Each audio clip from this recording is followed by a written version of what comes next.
pardon me for being a bit behind on the news, but you know this channel. I'm always a bit behind on the news, but I wanted to talk about this because I brought this up a little over half a year ago. 7, or actually not really 7, because the 2 of these automakers are actually quite related, if I'm being honest. 6 automakers, I referred to them as the Big 6, have had enough of dealing with the frustrating and infuriating third-party charging networks, and as a result, they've got together and have decided they are going to create their own charging network, just like they did in Europe. Well, maybe not this exact group of automakers, but have you heard of the IONNA charging network in Europe? That was a network set up by a whole group of automakers, and it did have a rocky start, I'll admit that, but hey, at least from what I'm seeing, it's doing pretty good, like pretty darn good. Unfortunately, we don't have any charging network like that here in the US except for Tesla. Tesla is really our only reliable solution that basically if you drive a vehicle that is using this charging standard for getting around, well, then you're screwed. You're plumb out of luck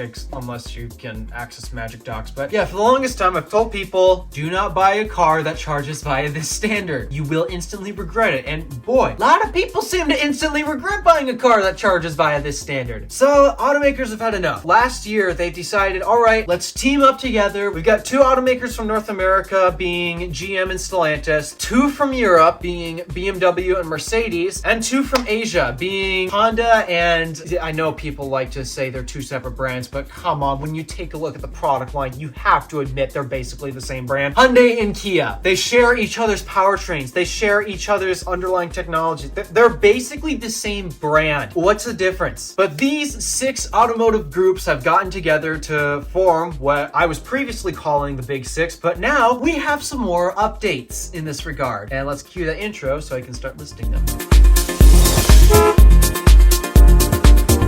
Introducing IONNA. Gosh, that's a bad name. That's a really bad name, actually. I guess they were going for like what they did with IONNA in Europe, but maybe because it's not the same group, they can't use IONNA. They can't use that brand. Though personally, I would have preferred to have actually just put in like IONNA North America or something like that. All I know is that it stands for ION North America. That's what the NA at the end of the IONNA name stands for. It stands for North America. ION North America. It just sounds dumb. It sounds really dumb. I'm sorry. They should have picked a better name. But naming aside, there have been some more details that have been released, and just to give you guys a bit of an update on what this network is supposed to be, this is supposed to be a new corridor network. So basically, it's a charging network that will let you travel from anywhere in the country to anywhere in the country. Because we've always had this problem where we only have 2 current corridor networks here in the US. The first one, obviously being Tesla. You can travel anywhere in a Tesla basically, or the other one that we wish was more reliable, but basically it doesn't matter. No matter what they do, they seem like they will never ever get there. Electrify America. They are the only other corridor network, and unfortunately their network isn't even that complete. Sorry, Upper Michigan, because yeah, there's not a single Electrify America station here in Michigan's Upper Peninsula. EA is still growing, but they're not exactly growing at a fast rate. Like Wyoming has finally gotten a huge gap filled in on Interstate 80. So yeah, Electrify America is slow and they're not that reliable. And the problem was we've only had these 2 corridor networks for years. Other charge point operators are in the process of trying to start forming their own corridor networks. EVgo, GM, and Pilot Flying J, they've all partnered up to start building their own corridor network. In fact, some of their charters have been online for a little bit, and they're EVgo's Delta units, and I wish I could say that they're reliable. I'll say that they're juicy. They're pretty darn juicy to the point where they're feeling a little comfortable over driving this connector. I personally wouldn't do that because we have seen time and time again what happens when you try to overdrive this standard.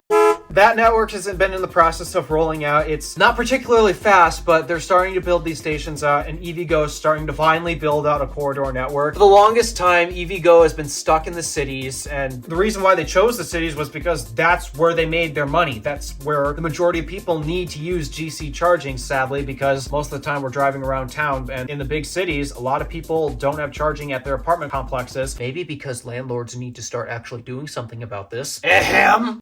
But yeah, EVgo's in the process of rolling that out. And Mercedes and ChargePoint are also in the process of building out a corridor network. Mercedes is extremely excited about this, to be honest. And actually, not gonna lie, they expect some relatively decent hardware. I'll give them credit for that. I do wish that they didn't necessarily pick ChargePoint's units because, while unfortunately, in terms of DC chargers currently available here in the US, well, okay, we just finally started to get an Alpitronic unit here in the US, but for the most part, aside from Tesla, ChargePoint really was your best option. Their units tend to last the best, but the problem is it's their CPE 250s that actually tend to last the best. Mercedes is doing the proper thing and putting in ChargePoint's big boy units, like the actual juicy chargers that I wish were in downtown where I live, but unfortunately, no, we're stuck with their wimpy CPE 250s. Mercedes is in the process of installing ChargePoint's Express Plus units, the big boy, up to, I believe, 400 kilowatt output, 200 kilowatts per port, maybe. I don't exactly remember their exact configuration, but they're juicy chargers. They will actually deliver power. Problem is, unfortunately, it seems like the Express Plus units, because they're not all-in-one and they're designed to be reconfigurable or designed to be in multiple configurations, it results in there being a lot of bugs that actually take the chargers offline. So it seems like these Express Plus units are actually buggier than the CPE 250s, and that's a problem because ChargePoint doesn't typically own and operate these units. It is all up to whoever actually buys them from ChargePoint to get them serviced. That's why when you show up to a ChargePoint station and it's down, it's going to be down for a long time. It's because it's not up to ChargePoint to get it fixed. It's up to the owner of that charger who bought it from them to reach out and say, hey, we need this fixed. I'm hoping because Mercedes is an automaker and recognizes that it needs to be up and running and they can't afford to have stalls down because that just generates a negative experience. Well, I'm hoping that Mercedes would be smart enough to realize, okay, the second a charger goes down, get in contact with ChargePoint, get their service techs out there to get these back up and running. I hope Mercedes does that, and because these chargers have been only in the ground for a few months,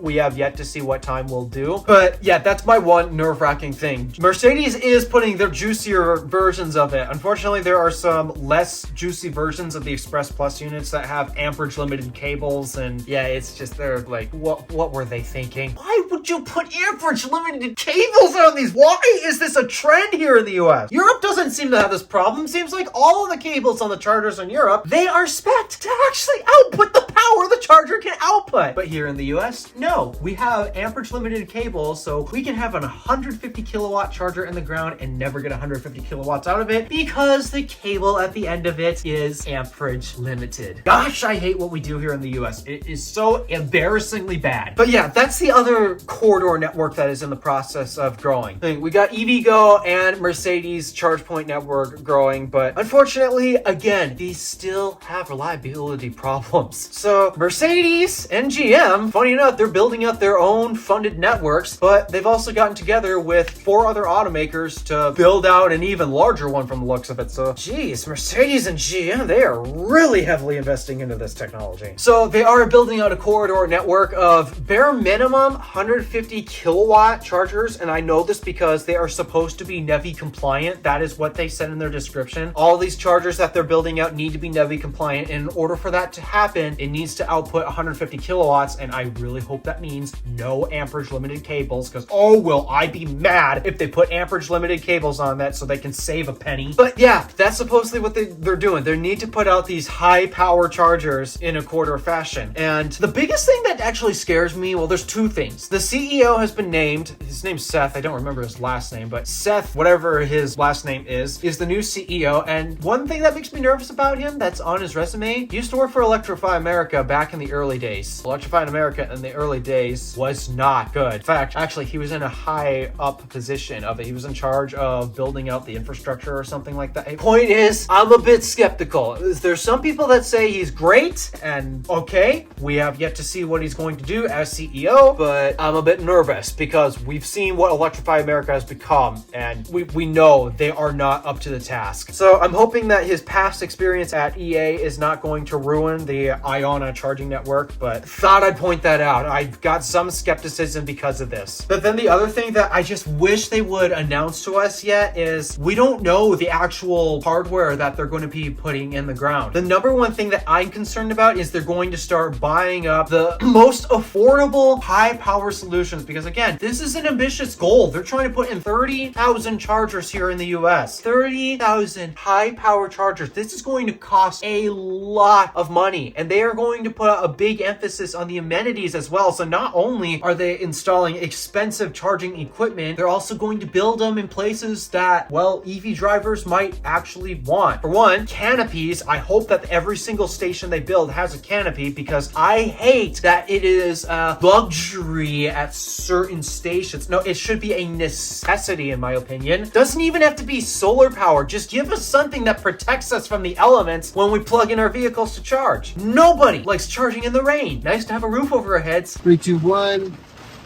Go. Run, run, run, run, run, run, run, run, run! Oh my god!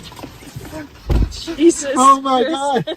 They're also going to build it at places where you can get food and just better amenities, and I really hope that they don't choose hotel parking lots, because seriously, there's nothing to do at a hotel. And the only reason why you would actually take advantage at the hotel when you're charging is if the charger happens to be limited to a ridiculously slow speed that you're basically going to be there overnight anyways. Hotels are not the best locations for these big boy chargers. But the number one thing that I'm concerned with is, what are they going to put in the ground? What is the actual hardware they're going to put in the ground? Because I'll say Alpitronic has 150 kilowatt chargers that are reliable and they are amazing, but they also have even better big boy 400 kilowatt chargers that, because they can charge 2 vehicles at once, you can get 200 kilowatts per port. Nice! And the best thing about Alpitronic, they are reliable! They are so reliable. It is so hard to kill these things. You almost never see charger unavailable on an Alpitronic unit. You almost never see it. They're so good. But unfortunately, like the rest of the hardware here in North America, oh my gosh, there are also so many bad options that can happen to produce at least 150 kilowatts, like Signet. Signet is not a good option. I also would recommend against ABB. Supposedly, they've got some reliability, but I see so many broken ABB units to the point where I'm not convinced. I'm not convinced ABB is a good provider. But I just really hope we don't get more Signet units. And the reason why I'm saying this is because Signet units are everywhere. They are all over the Midwest of the country. There's only like a small handful of non-Signet chargers in the entire Midwest region of the United States. All of the Electrify America stations in Michigan, they're all Signet units of varying age. Some of them will be the early generation Signets, some will be the second generation Signets, and we've also gotten a couple brand new Signet stations put in the ground in Ypsilanti, Michigan, for example. There are so many Signets here, and they all just suck. There's no reliability to these stations at all. I'm really hoping they don't pick Signet, and the reason why I'm worried about why they do it is because evidently, because they're so common, they must be getting a big deal. Electrify America must have had an amazing deal with Signet, because Signet has survived the longest in terms of all of the contracts EA has had with other hardware providers. FSX barely even lasted a generation. They are completely ripped out at this point. BTC was lucky to get a second gen. ABB has only had 2 different models purchased from EA. They're 150 and 350 versions of their chargers, but you've never seen them updated. EA has never updated the actual chargers in the ground of the ABB sites, and if they have removed the ABB site, it's not to put in a new one, it's to put in actually a new Signet site or a BTC site. So that means Signet really must be giving Electrify America amazing price deals, and that's why there's so many Signet chargers in the ground today, and they all suck. And I'm worried that IONNA is going to pick these because 30,000 chargers need to be installed. This is going to get